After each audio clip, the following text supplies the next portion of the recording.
worker for a number of years. Okay. So I was a youth worker for a number of years, working in the Radford area of Nottingham in the East Midlands. Following that, that was when I was doing my undergraduate degree at Nottingham University. And then when I graduated, I worked as a youth worker in Hackney and helped to run some youth projects in other parts of North and East London as well. And I was always really interested in the way in which we could engage young people in different kinds of social issues and questions and problems. And it was quite difficult to engage a lot of the young people with those kinds of things. And one of the issues which really solicited the greatest degree of interest and enthusiasm and vibrant discussion among the young people that we were working with was the topic of policing. It was a topic of policing with which questions of class and state power and racism became more tangible, became more relatable, became alive in many ways. Because almost every single one of the young people that I worked with had an experience, either personally or somebody in their family or one of their friends or somebody in their community, had an experience of police harassment or violence or arrest or neglect. And so it was through those experiences of policing that we were able to have wider discussions about state power and class and race in the country more generally. Because we were able to ask questions like, okay, so one of the primary roles of the police is to protect property. Well, whose property are they protecting? Are they protecting your property? Well, maybe not. And if they're not protecting your property, whose property are they protecting? And what can those patterns of difference tell us about society more generally? And how can we kind of extrapolate those experiences to tell us more about questions of class and race and state power? And it was also at this time that I started working with a number of different kind of community organisations which were addressing issues relating to policing. On the second slide, you can see 3 images of the Newer Monitoring Project at the top of your screen. Then on the right-hand side is London Campaign Against Police and State Violence. And on the left-hand side is a photograph from a protest organised by the Tottenham Defence Campaign. And these are some of the organisations which I began to work with around 2011, following the civil unrest which arose in that year following the police killing of Mark Duggan, which I'll talk about in a bit more detail later. And I guess I began to become interested in academia more generally when I realised that all of these different forms of politics, of social change were arising from these community organisations, but very little was being written about it. And I was writing a few blogs and things like that, but I realised that it required and deserved a more in-depth analysis and a more rigorous appraisal.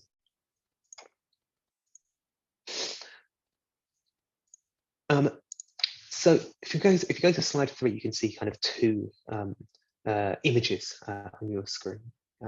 The first is an image, a poster from the World Wars, World War I and World War II, where people from Britain's colonies in Africa, in Asia, and in the Caribbean, considered to be British colonial subjects, were invited to do to make the greatest sacrifice and make possibly the greatest commitment to Britain, to fight, to kill, and to possibly die for Britain in World War I and World War II. And after centuries of colonisation, of colonial control, of exploitation, of violence, of denial of freedoms and rights, many people from Britain's colonies did indeed do this. Yet, because of Britain's, I think, kind of colonial amnesia, because of the way in which it only selectively remembers empire, Britain is simultaneously able to I guess, very proudly remember that the so-called Commonwealth supported Britain in World War I and World War II, while at the same time also peddling headlines like the ones that you can see on the right-hand side of your screen on slide number 3, which says, "Migrants swarm Britain." Maybe I'll just share my screen very quickly. Oh, no, I can't share my screen, so you're going to have to, you're going to have to look at it yourself, I'm afraid. Which says that migrants swarm Britain. And we see here this kind of disconnect between the legacies of empire in which Britain ruled over much of the lion's share of the African continent. It had its slave colonies in the Caribbean. It controlled much of the Indian subcontinent. Sorry, yeah, someone said they can't see the screen. It says that I'm not able to share my screen, I'm afraid. I don't know if the settings can be changed so that I can share my screen, but the slides are available in Moodle if you want to have a look at them kind of while I speak. But yeah, I'm trying to share my screen. I'm not able to, I'm afraid. Apologies. I'll have a look and try if I can change that. But Purity, yeah, like Adam said, these slides are in the week 5 folder on Moodle.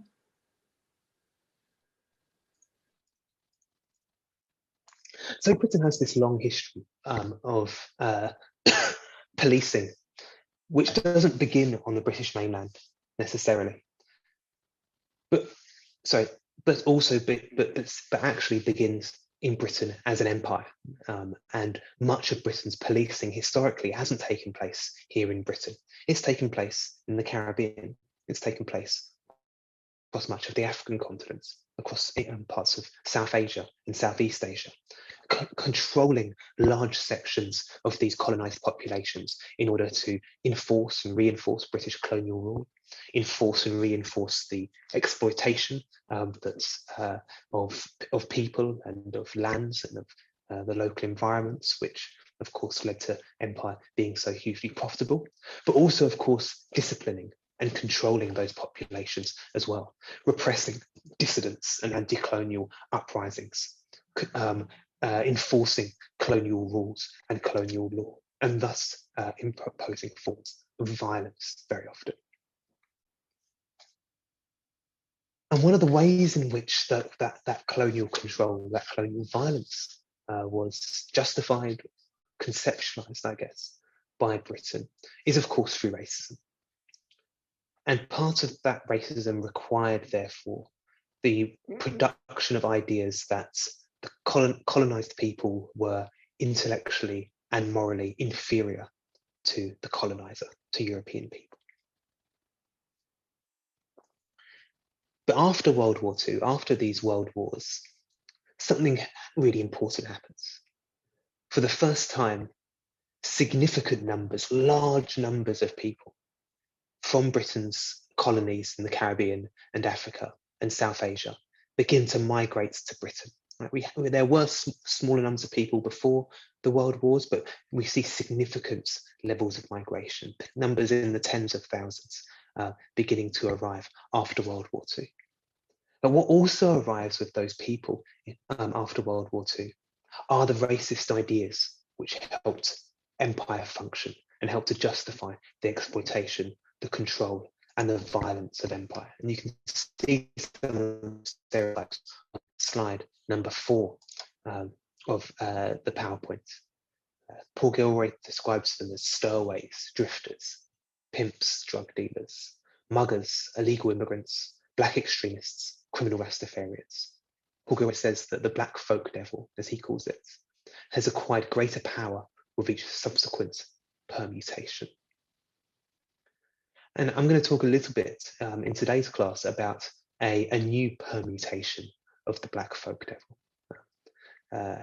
Following on from the stowaway, the drifter, the pimp, the drug dealer, the mugger, the illegal immigrants, the black extremist, we're going to talk a little bit about and think about another folk devil, the gang, which has, I think, become a really powerful and quite potent symbol of a criminal folk devil associated with black communities, which has helped to justify more violent and intense and aggressive forms of policing.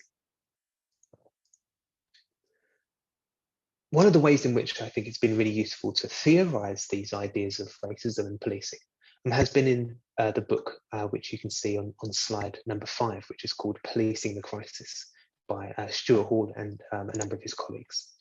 And what they say in Policing the Crisis is, well, one of the things they say a lot of things, but one of the things they talk about is the moral panic around mugging. I'm sure you're all familiar with this phrase, mugging. That's a very common term.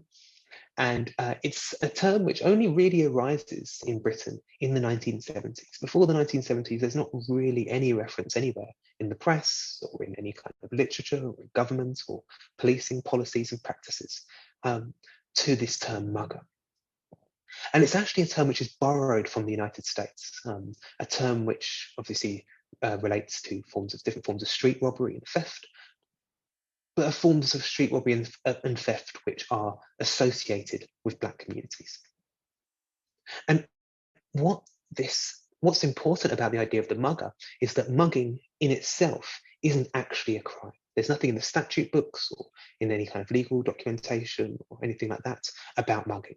Mugging is not a crime in itself. Mugging is a category of crime. It's a category of crime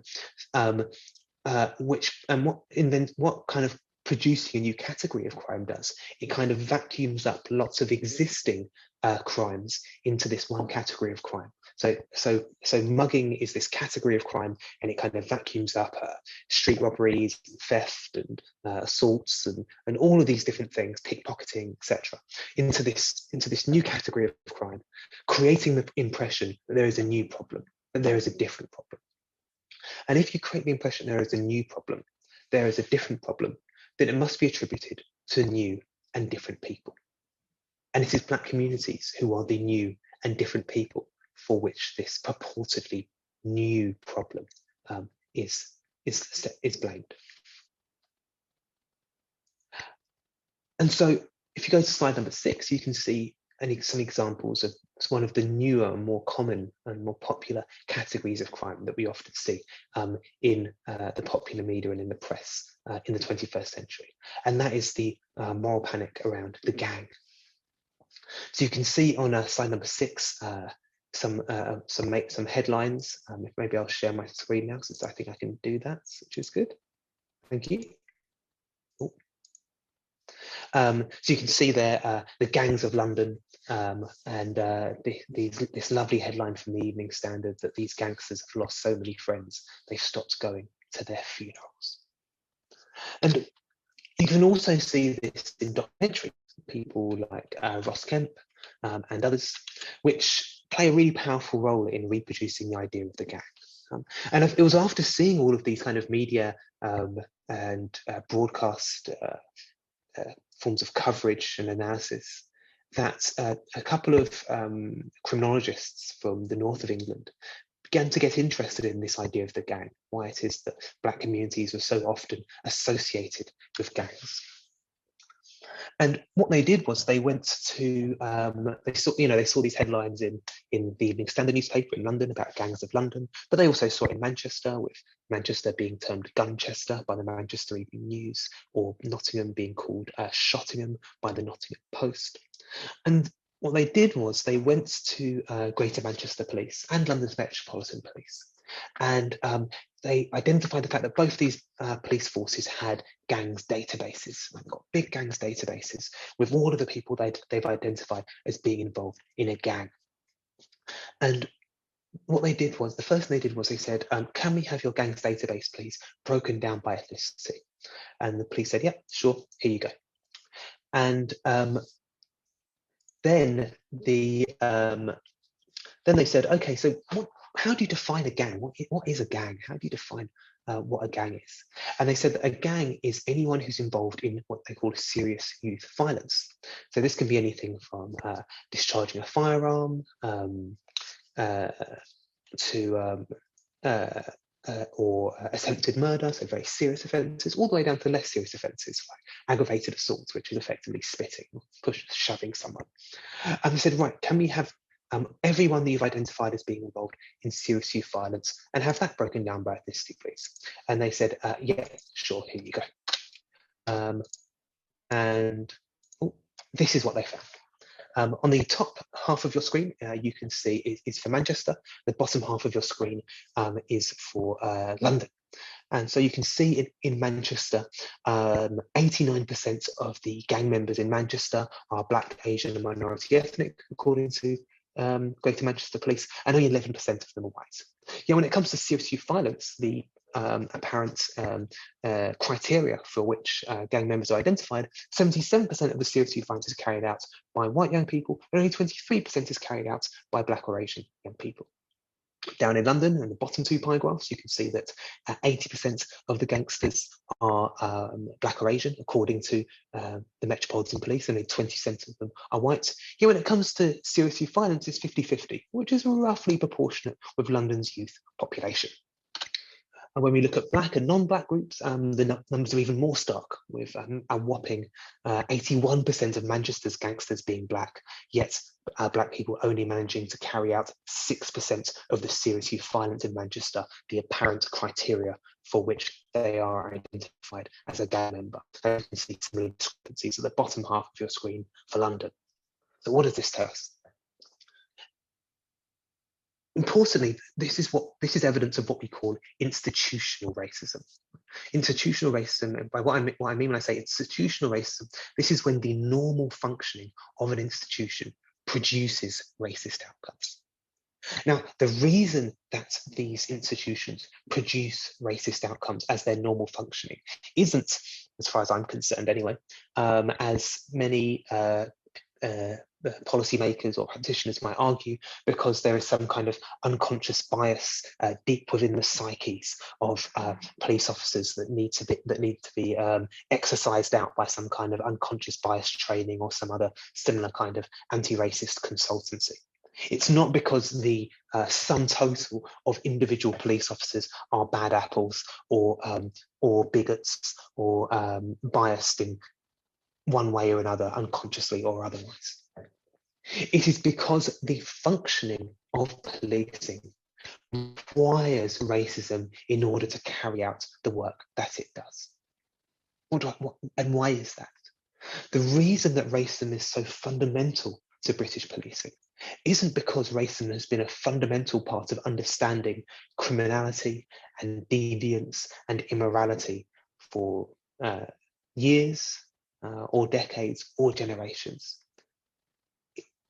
Racism has been fundamental to understanding notions of criminality and immorality and deviance for centuries, going back all the way through the histories of the British Empire, which helped to justify, as I mentioned earlier, the violence of colonisation, the exploitation of colonisation, and the control and disciplining of colonised populations across the Caribbean, the African continent, and South Asia and elsewhere. I'm just going to stop very briefly and ask if there are any questions before I move on. Any questions at all? I can't see you all because it's like in presenter mode, so I can only see like 5 of you. So you might need to like just unmute yourself and just bellow at the screen, which I guess is fine, even though it's bad classroom etiquette. No questions? All clear? Oh, everyone's clear? Okay, fine. Hopefully everything's clear. I shall continue.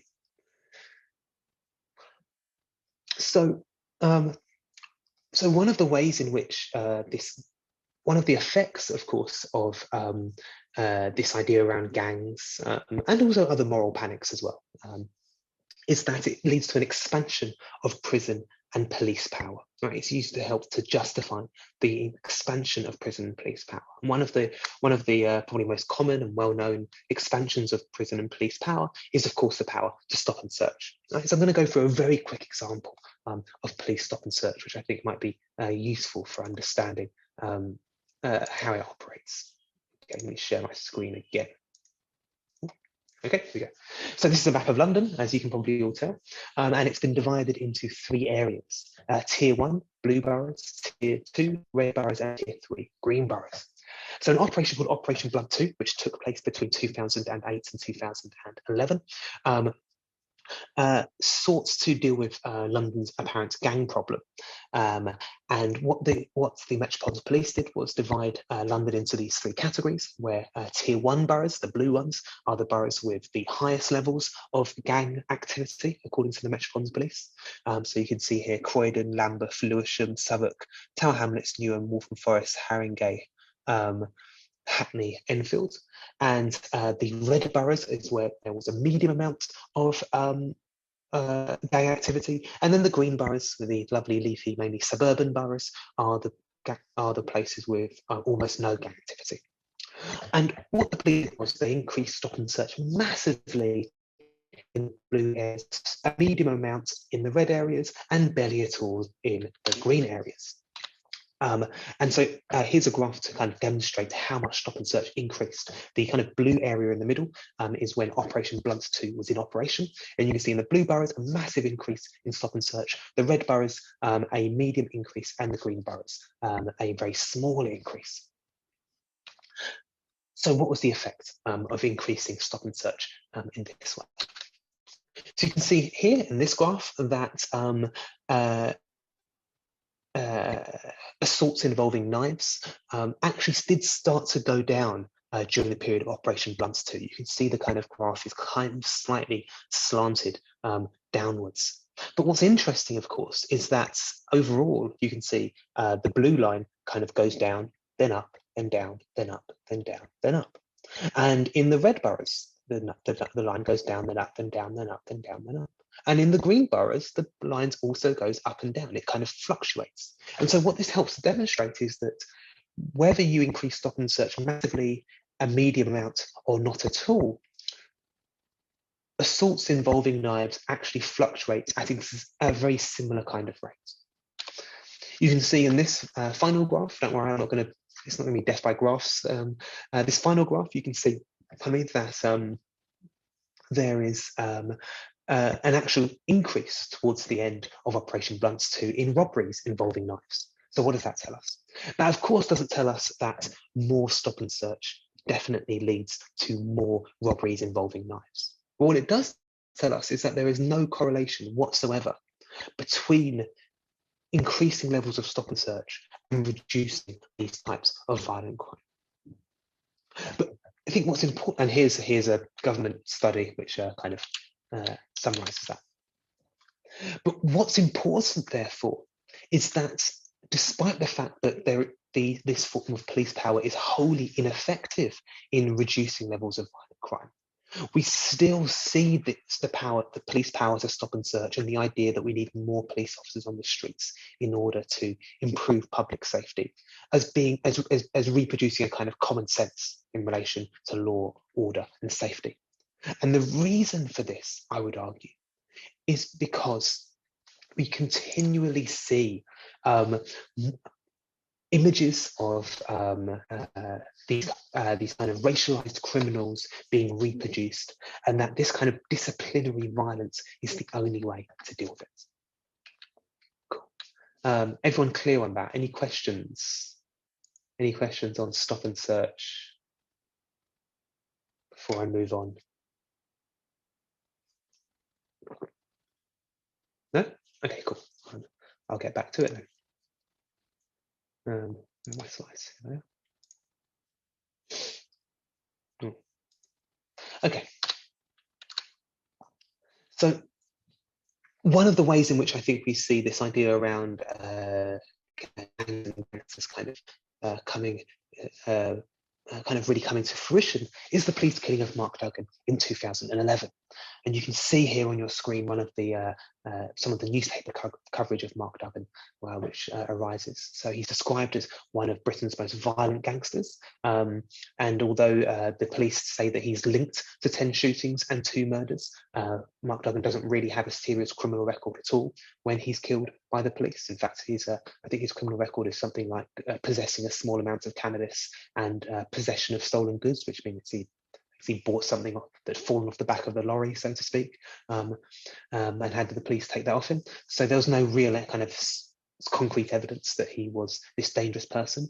But the language of the gangster, the language of gangsterism, and the kind of images that were associated with Mark Duggan enabled the police to justify these forms of police killings in ways that solicited, I guess, from the mainstream, relatively low amounts of criticism, but of course for members of the public and the communities that were most affected by this form of policing, you saw a very significant amount of critical outpouring. And as I'm sure as many of you are aware, when Mark Duggan was killed in the August of 2011, the family of Mark Duggan weren't informed by the police that the police had killed him. He was travelling in a taxi through Ferry Lane in Tottenham. The police pulled over the taxi. He got out of the taxi, and the police shot him dead. According to the police, the police press statement and the IPCC press statement said that there was a shootout between Mark Duggan and the police, which is why they killed him. And a police officer had a bullet lodged in his radio, so fortunately didn't injure him badly. But it was later revealed that the bullet lodged in the radio of the police officer was actually a police-issued bullet, and one of the police officers had been so cavalier with his trigger finger that he'd accidentally shot one of his own colleagues. It was also discovered that although a gun was recovered, it was recovered about 10 to 12 meters away from Mark Duggan's body on the other side of a fence with none of his DNA or fingerprints on, and no one could explain how it got there. No one saw him throw the gun, no one saw him place the gun on the other side of the fence. And so it was quite a peculiar and odd situation. So rather than the police inform Mark Duggan's family that they had killed their son, the police instead put out this incorrect press statement, which obviously got lots of news coverage all over the country. And Mark Duggan's family found out about their loved one being killed by watching it on the evening news. The community then marched to the local police station to try to find out the truth and some more details and speak to a senior officer. No senior officer addressed the family. They all refused to speak to the family and the community. And that is what led to the first spark of the civil unrest, which started in Tottenham in the summer of 2011 and of course spread for 4 days across the country. Okay. And it's after that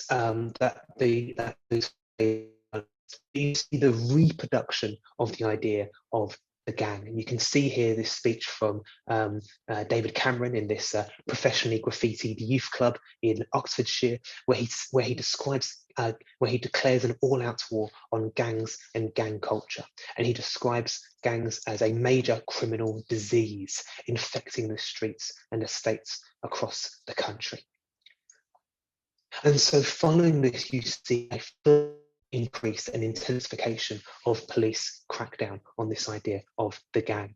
And so you have, as I mentioned before, this really intense period of increased stop and searches through Operation Blood 2, which takes place between 2008 and 2011, ending right at that same moment as the spark for the civil unrest in the summer of that year, which was the response to the police killing of Mark Duggan. Cool. I'm going to stop very quickly and ask again if there's any questions, specific questions. No questions? I have go ahead. one. Go ahead. Yeah, I was just wondering about the split that there must be between female and male stop and search as well, because I'm sure there's that stereotypical, harmful, problematic image of the black male being more of an issue or being more of a dangerous criminal than, a white female.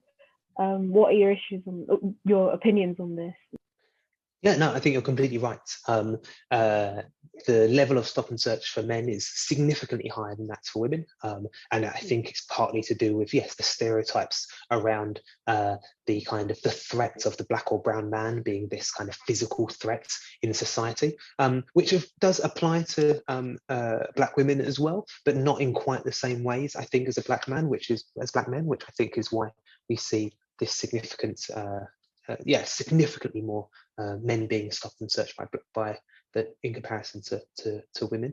But what is important, I think, and this is crucial, is that we're actually seeing an expansion and a increase in the policing of women. And we've seen this over the last 30 years. And one of the places we've seen it isn't through the expansion of police stop and search powers, it's through the expansion of the use of prisons, which actually takes me quite nicely onto what I was going to talk about next, which is the fact that not only have we seen a significant increase in police powers over the last 30 years in this country, whether it be the powers to stop and search through initiatives like Operation Blunt 2 and others, but also other kinds of police powers, such as the operation which killed Mark Duggan was an operation called Operation Trident, which was a so-called, and it started off as an anti-black on black crime initiative, quote unquote, but is now an anti-gangs initiative, which, as we can see from the evidence that I presented earlier, that this effectively means the same thing. And but we've also seen other forms of policing as well expand. Surveillance technologies for the police to intercept people's digital communications through the development of gangs databases. So the gangs databases I showed you the graphs of earlier, if you're put onto those gangs databases, it can stop you from accessing council housing, or your housing association can find out and not provide you with housing. There have been instances in which FE colleges have been informed that a young person who's enrolled at the college is on the gangs database and they've lost their place at college. Doctors are being instructed to look for suspicious injuries which might show signs of gang affiliation, and so therefore criminalise people who end up in hospital for one reason or another. Teachers are being trained to look for signs of suspicious violence in the playground among young children, which could show gang affiliation. And because of the ways in which we see the idea of the gang associated with Black communities, we can see the ways in which it's likely that it'd be Black young children who are the targets of these types of policing. And there are some interesting reports recently published by the Runnymede Trust by Remy Joseph Salisbury about police in schools, which you can look at if people want to find out more about it. But to go back to this question of gender, which I think is really important, in the last 30 or 40, since the early 90s, really, in Britain, the prison population has more than doubled. No, the prison population has almost doubled, I should say. But the women's prison population in Britain has more than doubled since the early 1990s. And in fact, I'm going to go to another slide to help to hopefully exemplify this. Where are we? This is where we are, isn't it? Yes, it is. This is where we are. Okay. So this data is a little bit old now, I'm afraid. So you can see here that between 1993 and 2012, the prison population increased from 41,000 to over 86,000, more than doubled. And so our prisons are hugely overpopulated. There's a massively increased reconviction rates. So 46% of adults are reconvicted within a year. So despite the fact that we're told that prisons are this place which reduces crime, we can see that actually that certainly isn't the case. And over half of prisoners commit offences connected to drug taking. So we can see here the ways in which the criminalisation of drugs often leads to this expansion of police and prison power. And countries like the Netherlands, which have far more liberal drug laws, and all countries like Portugal, which have decriminalised all drugs, have seen a very significant decrease in their prison population as a result, because they've treated drugs and drug use as being a public health issue rather than a criminal justice issue. And you can see here as well that 48% of women prisoners say they committed their offence to support their own drug use or the drug use of someone else, compared to 22% of men in prison.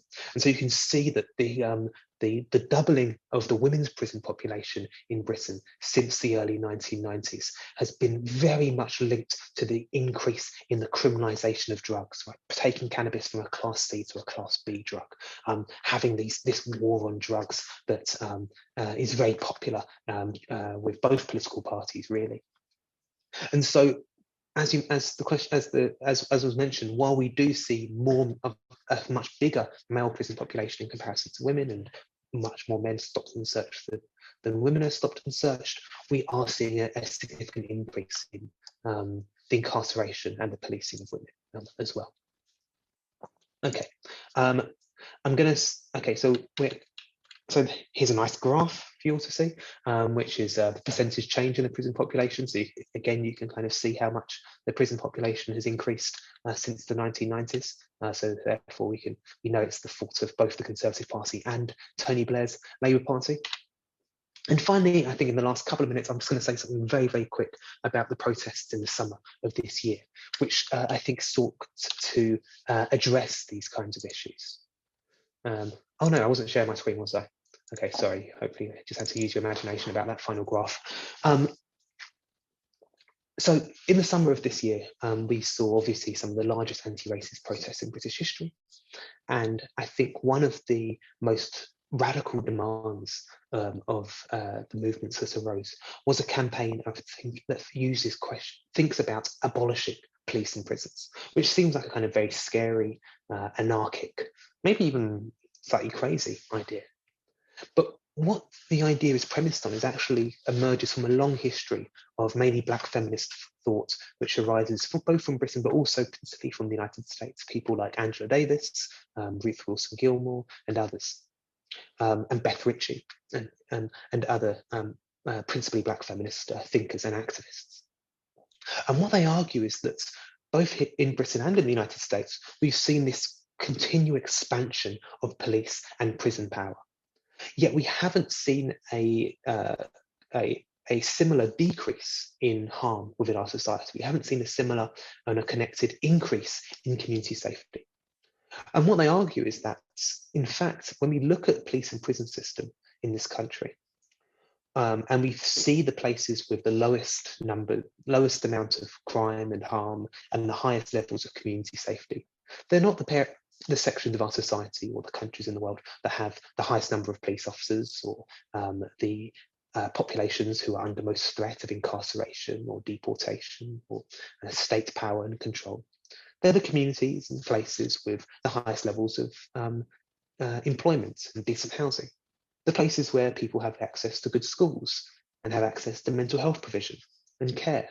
They're the places that have access to green space and youth services and all of these other kinds of social initiatives. And when we look at our prison population, what we see aren't people who necessarily are immoral and dangerous and deviant, as we're often told. We see people who are more likely to have experienced school exclusion or child abuse or domestic violence or homelessness or home eviction or joblessness or worker exploitation or being undocumented and being under the threat of deportation. People who are more likely to have a whole host of face a whole host of social problems, which has led to them coming into contact with the criminal justice system. And so what the movement to abolish police and prisons isn't that we should close every prison tomorrow and sack every police officer the day after. What it in fact argues is that we need to erode society's reliance on an ever-expanding police and prison system and invest and empower in the kinds of community-led initiatives and forms of infrastructure which can help the most vulnerable people in our society before they come into contact with the criminal justice system.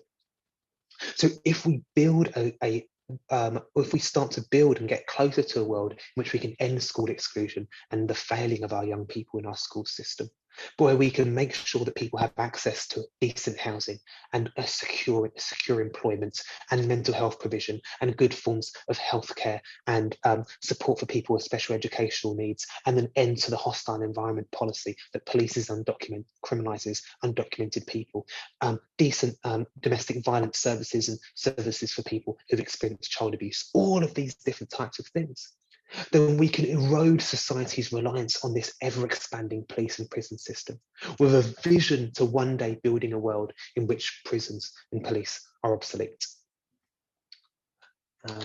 And I think I'll leave it there because I've been talking for a long time and ask if anyone has any questions at all. May I ask a question? Yeah, please do. So I've been listening to your lecture and you've been saying how there has been an increase in the number of incarcerations. And I've been always wondering whether there's a correlation between the increase in the incarceration and the increase of the populace. Because when you look at the number of people on the globe 50 years ago, it was a significantly lower number, and it's going to increase. So maybe the tools did not change, maybe the safety did not increase, but the reason why there are more incarcerations is because there's simply more people, but the same problems are present. Well, that's a good question. So I've just shared my screen with you guys. So this screen is actually a percentage change in the prison population. So it's thinking about the extent to which the prison population has changed in relation to the percentages. So you can see here that the prison population has percentage increases significantly at a significantly higher rate than the general population increases. And so, as I mentioned, the prison population has more than doubled since the 1990s, but the general population hasn't more than doubled since the 1990s. So while population increase may potentially contribute to some increase, like an incremental increase to the increase in the prison population, it can't explain why the prison population has doubled, or in some cases more than doubled, depending on how you measure it, over the last 30 years, since the 1990s. So there must be something else taking place in addition to population increase, I think. Thank you. No worries.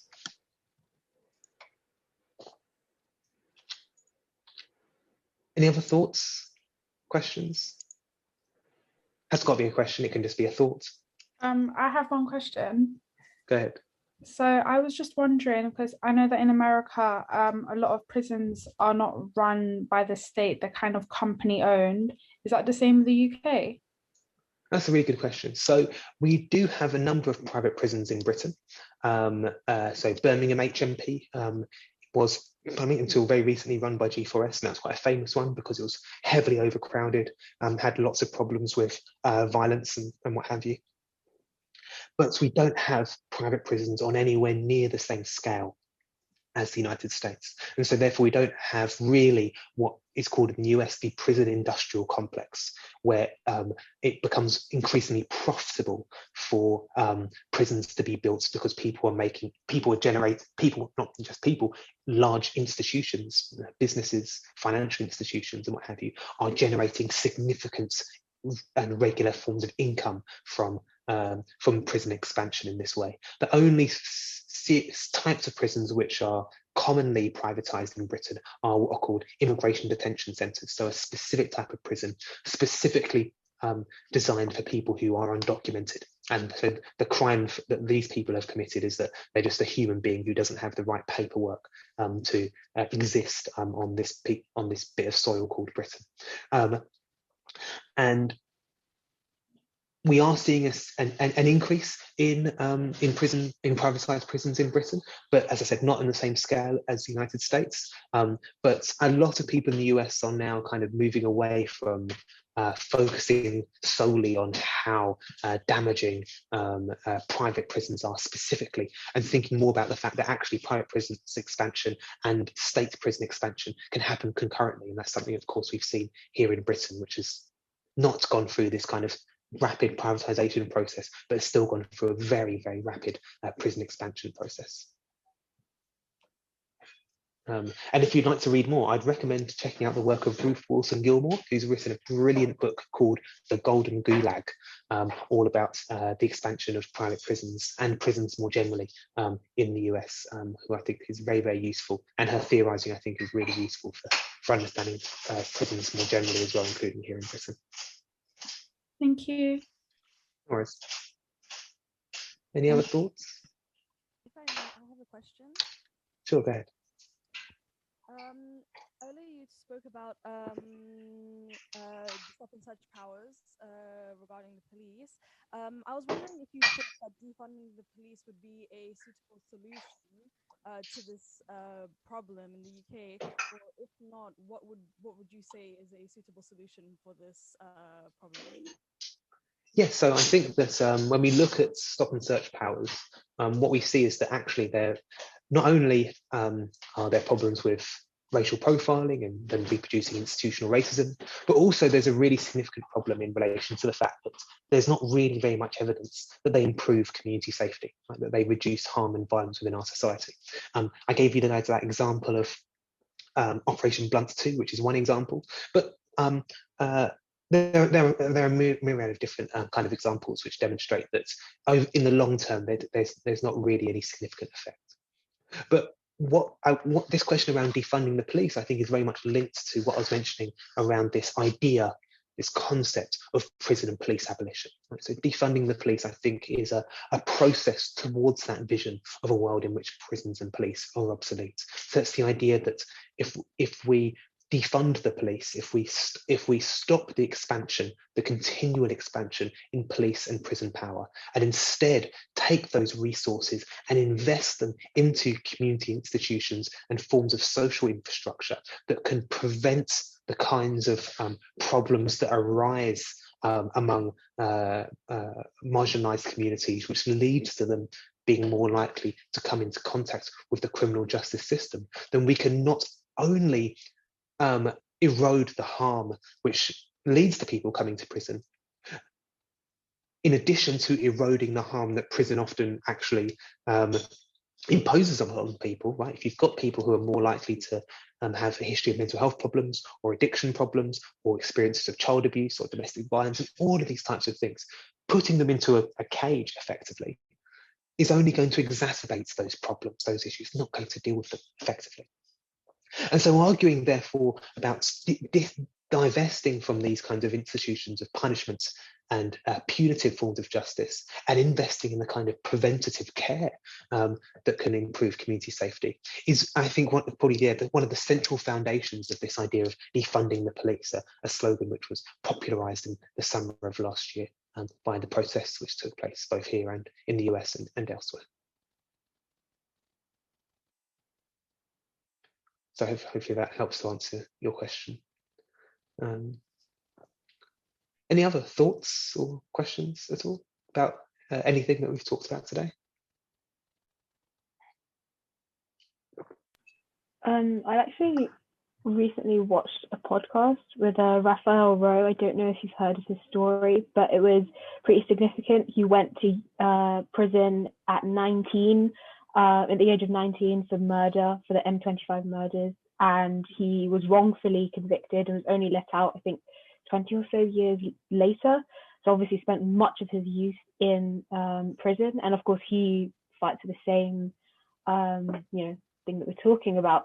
And yeah, I just thought it was really interesting, and you can see the impact of what you've been saying, where it's the idea that we should face the problems early on, because he came from an otherwise pretty okay family. I mean, they weren't rich or anything, but they had a decent amount of money, but it was just because of the increase of, lack of understanding in the community about like racism, and he was faced so much with that, and also because of the schooling that he was given, just because of the area he was in, and the lack of funding because of the area he was in. And I thought that was really interesting. If anyone wants to check it out, it's very good to hear and eye-opening, actually. Oh, yeah, no, they're great. That's really important. I think there's a general there's a kind of large organisation. I think it's there's a UK branch as well, but it started in the US, called the Innocence Project, which seeks to challenge these cases like the one that you were talking about, and help people become be freed from incarceration following these kinds of convictions. Cool. Adam, I have a question, if that's okay. Sure, yeah, please do. So, say that we agree with your call to defund and eventually abolish the police. How would we go about that? What could each of us as individuals, how would we do that? Through voting for a party that has this on their program, or do we do something in the community, or how would we do that? Obviously, none of the major parties have this on their programme. I haven't checked what the Green Party's saying at the moment, but certainly the three major parties aren't interested in this particular or a kind of political vision. But I think what's important is that a lot of people, I would say, are doing abolitionist work without really realizing it. I think that people who are teachers or youth workers who provide care and support for the most vulnerable young people in our society, that are helping to develop community and support and care for those young people, are providing a kind of forms of social support and care, which means those young people are less likely to come into contact with the criminal justice system. People who work in housing and renters unions and housing groups and other campaigns challenging homelessness and evictions are doing that kind of abolitionist work for people, because people who have a safe place to live are less likely to come into contact with the criminal justice system. People who work in support for people with addiction services, with addiction problems or mental health problems, for instance, again, are doing that kind of abolitionist work, because if somebody with mental health problems or addiction problems has the care and support they need, they're again less likely to come into contact with the police and prison system. People who provide support for people in domestic violence services or other forms of social care, all of these different forms of community-led social infrastructure, right, which has been massively decimated over the last 30 or 40 years, not just by austerity and different forms of economic reform, but also by what's replaced those social and community care systems, which is this ever-expanding police, prison, and border regime, are doing abolitionist work, even if they don't necessarily identify it as such. So I think one of the things we can do is think about the kind of work that we might do in our spare time or in our communities or with our friends and families or when we graduate and all of those types of things, and think about the ways in which they can bring us closer towards a world in which we can rely less and less on these systems of punishment and these systems of state violence and control, and instead rely more on each other and the social and communal organisations and infrastructure that we can develop to provide care and support, particularly for the most vulnerable people in our society, who are the people who are most likely to come into contact with police and prisons. I just had one more question. I was wondering that, do you agree that it's not just young youths that we should be targeting and trying to help? It's also everyone else surrounding them that we should kind of help try and change their mindset of their situation, because we can only help young people and people of Black, ethnic and minority ethnicities. But there's only so much you can do for them, and if nothing around them is changing them, they are going to be steered into that direction, just start rebelling, and that of feeling hurt that people are constantly perceiving them in a way that they shouldn't be perceived and that they aren't. Yeah, I definitely agree with you. So one of the main, I guess, ideas around prison and police abolition is the idea of transformative justice. It's a different form. It's not the kind of like punitive justice that we might associate with law and order and prisons. It's transformative justice. And very simply, or in a nutshell, transformative justice is premised on the idea that if someone has harmed somebody else or harmed a group of people, if they have done something which is violent or harmful in some way or another, that person does need to change, right? That person does need to change their behaviour and the way in which they think and act. But also the world around them needs to change as well.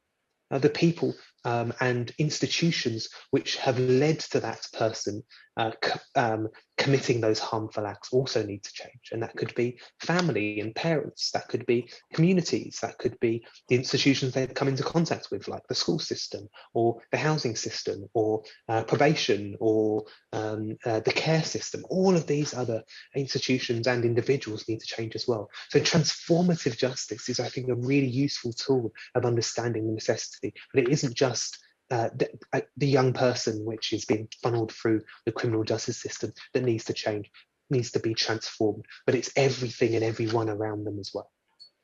I also just wanted to point out as well, I think that social media doesn't get spoken about as much when it comes to making these sorts of changes, especially with younger students, such as people that are between the age of, let's say, 13, 12 to about 27.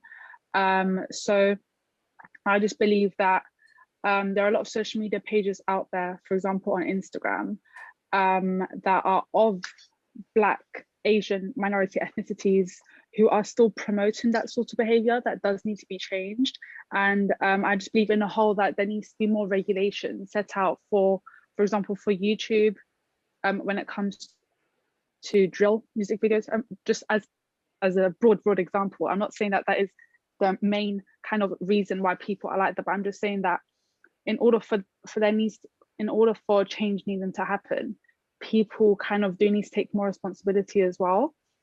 And there needs to be more regulations to kind of help put that in place, because social media is growing very rapidly and it is becoming a part of everyone's everyday life. So yeah, that's what I wanted to point out as well. I just think that social media has a massive impact, and it doesn't really get spoken about as much. And as it's growing by the day, people need to kind of look into social media and kind of figure out that maybe the change now needs to start from there and then kind of go downwards, instead of starting from defunding the police, but kind of looking at these massive organizations that have more power, so to speak, than the police. Yeah, no, brilliant. That's a really important point about social media. I'm sure it's very powerful indeed. Cool. Speaking of social media, Adam, if the students would like to know more about your work, can they follow you on social media, Twitter, for instance, or do you have any other recommendations? I know you have a book out on this topic. Where can people learn more about your work? Yeah, sure. So if you're interested, you can follow me on Twitter at AdamEC87 in the chat. So I've just released a book last month called Empire's Endgame, Racism in the British States, which is about racism more generally in Britain. And I have a book coming out in May called Black Resistance to British Policing. But yeah, details of that are on my Twitter. It's probably the best thing to look at.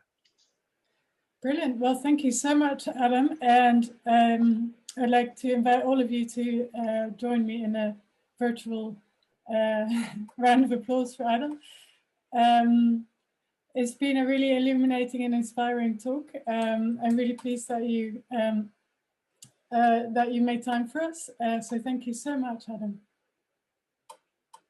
No problem at all. No, it's great. And thanks so much for everyone's questions and contributions. It's really great. Thank you. Cool. All right, no worries. Cool. Enjoy your day, everyone. Take care. Bye-bye. Bye.